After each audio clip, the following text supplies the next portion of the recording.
Hello and welcome to roadtransport.com TV on a rather grey and windswept day from Birmingham.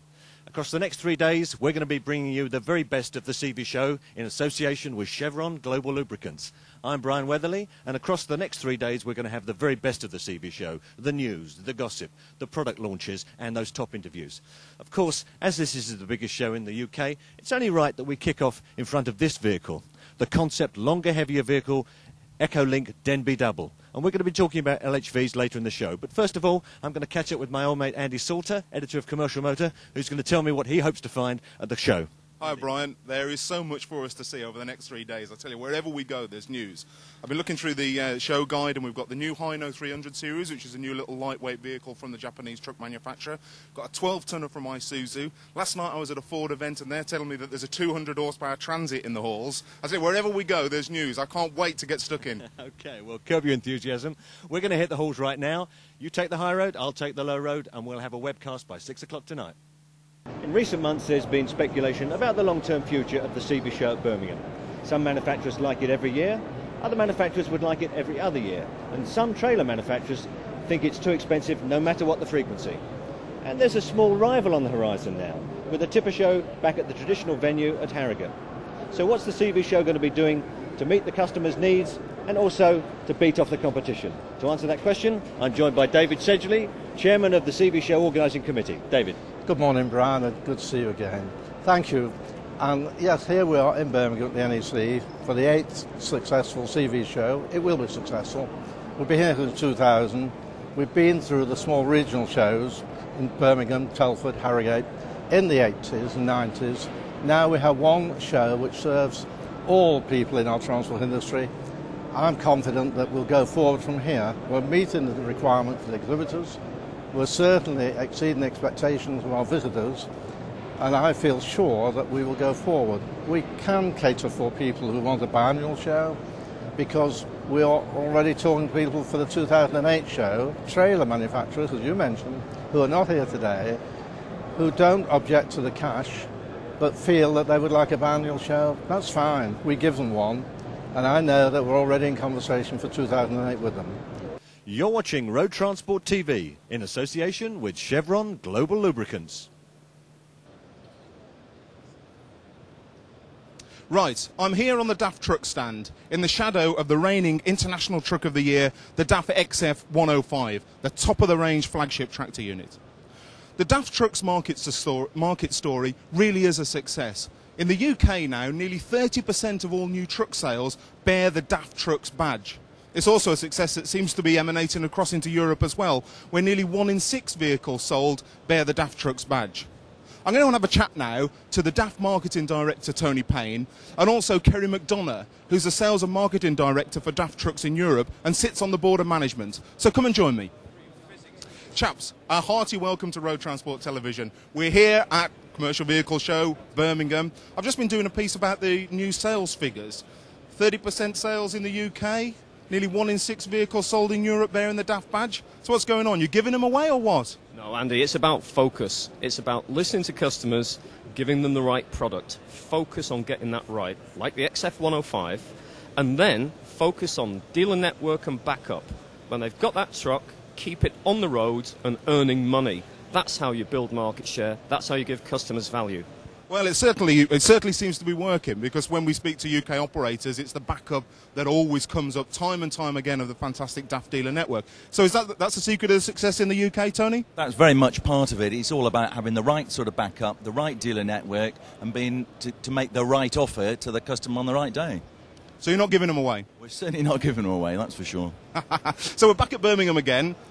Surely you've got some news for me. Sources are telling me that this is the big story of the day, these new bodies that you're building now directly on the LF chassis without a vehicle having to go off to the bodybuilder to get its body fitted. So give us a bit with the details on that. Well, that's partly to do with it. It's all about reducing lead times for operators as well. Typically we can probably take 4 to 6 weeks out of the lead time and you still get a complete vehicle with the same quality built into the body as the rest of the chassis.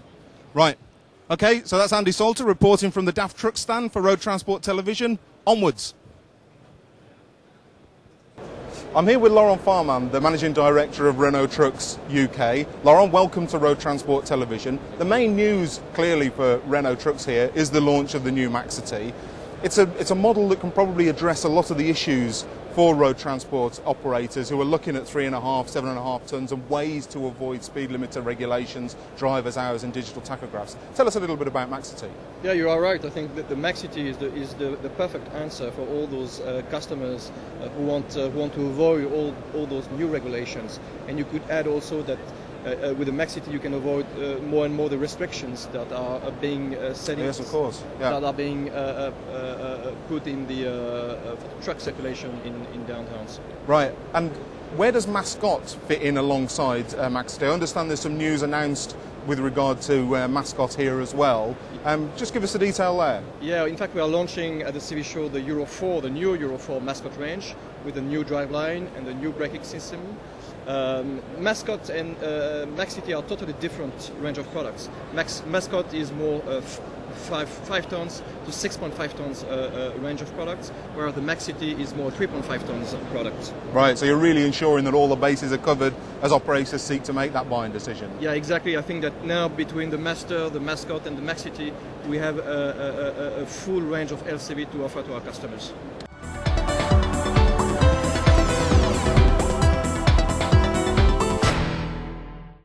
Brendan, you've done it again.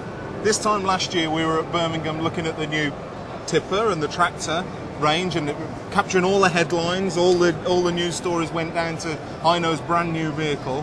Now this year you've added a new 300 series 7.5 tonner to the lineup. You're going to capture all the headlines again. Tell me a little bit about the detail. Okay, the details are, yes, we're going into the lightweight. We're going from 3.5 right up to 7.5. We have a 5 and a 7.5 on the show, which are prototype vehicle. Later this year we will be bringing in the full range. Right, fantastic. And now this, the F series Hino range of tractors and tippers, you've been taking the market by storm. We expected it to happen last year.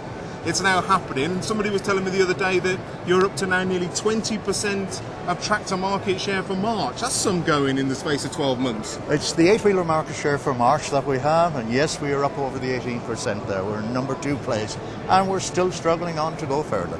Brilliant. And the dealer network now, I know you've been adding dealers all year. How many dealers have you got now in the network, and is it still going to continue to expand? The network will expand right up to 20 dealers, and we'll hold there for a while.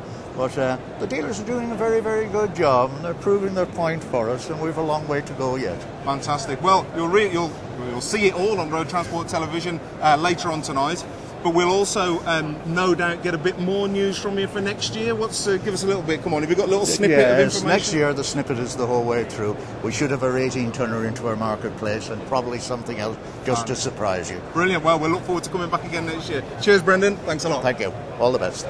I promised you more on LHVs, and there were no less than 3 of them at the NEC, including the Stan Robinson Road Train, the Silver Tip Trailer, and the aforementioned Denby EcoLink.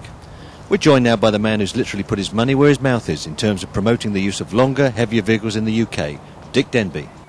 Well, Dick, we know that the Department for Transport has been conducting a feasibility study on LHVs. When are we likely to get the results, and what do you think the results will be? Well, first question, I understand the results will go to the Minister in June. When he publishes, I don't know, but I understand he will.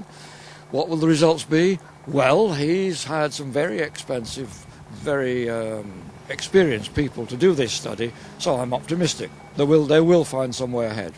And when it comes to the benefits of LHVs, who do you think are going to be the ultimate winners? Oh, the environment's the winner, 4 times over.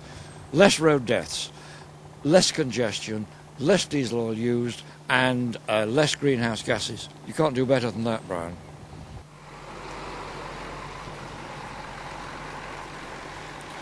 Despite being 25.25 metres long, thanks to a unique patented steering mechanism on the front A-trailer, the Denby EcoLink can turn in the same corridor as a regular 16.5 metre Arctic. Moreover, independent trials conducted at Myra last year showed the 60-tonne B-double configuration not only has good braking characteristics, but is also very stable. Well, they've been threatening to do it on more than one occasion, but this year Isuzu is finally putting on weight. On the stand today, we have a new prototype 12-tonner, which will spearhead its charge into the heavy middleweight sector up to 18 tonnes in 2008. Of course, it takes it into a brand new arena, arena where customers are different and demanding. Those customers, road hauliers. So can a company that's done particularly well up to 7.5 tonnes, not least with an aftercare package, perform with the bigger boys? To answer that question, I'm joined by Nikki King, boss of Isuzu Truck UK, and Shimizu-san, vehicle line executive, Isuzu Motors.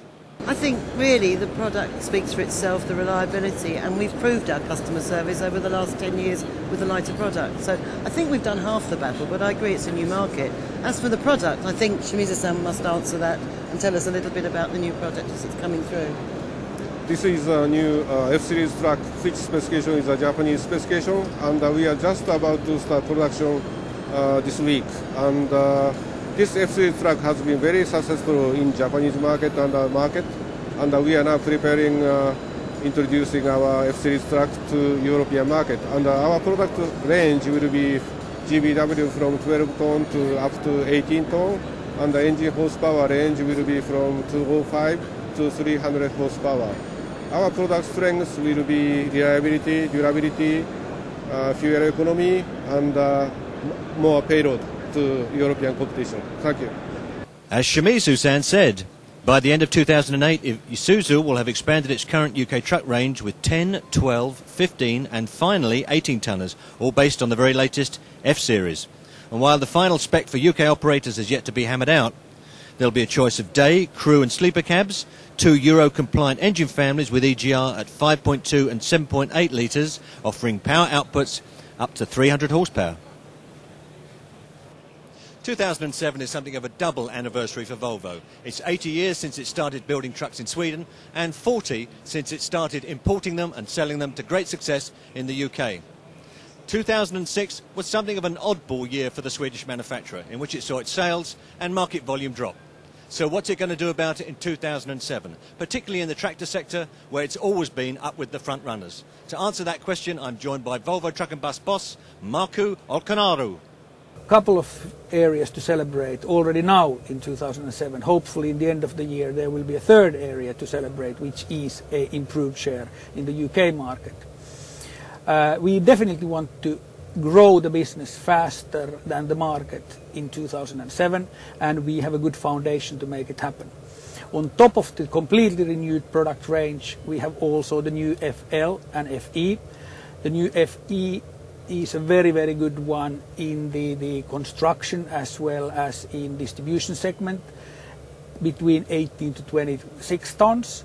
And then we have the FL, which is very good in the lower distribution segment. So with two good products, we believe that we will be able to gain a bit share back what we possibly lost in 2006. So we look a good year in 2007.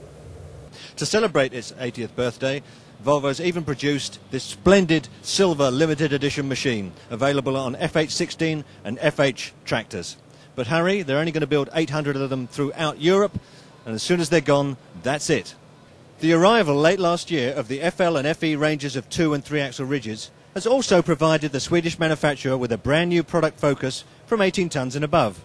With smart new cabs courtesy of its group partner Renault and new Euro 4 SCR engines underneath them, the FL and FE should help Volvo claw back some of its lost market share in the UK middleweight sector. Okay, Andy, wrap-up time. What's been the big story for you? Japanese, some real significant launches here. Hino 300 series, this 3.5 ton to 7.5 ton vehicle. New Isuzu 12-tonner that I believe that you've had a look at today. I told you this was going to be a hell of a show for news, didn't I? And it's all here. And a really busy show. Right, well for me, the story is outside the hall with LHVs. Let's stop talking about them, let's stop studying them, let's get them on the road and see if they work. Absolutely. So, same time, same place tomorrow? Absolutely. What are you going to be doing tomorrow? I've got Mercedes, we're talking about environmental issues, we're talking carbon footprint, not lentils and open-toed sandals, and you? I'm going to be meeting the new man at Iveco, Henk van Leeuwen. So join us tomorrow on RTTV, produced in association with Chevron Global Lubricants.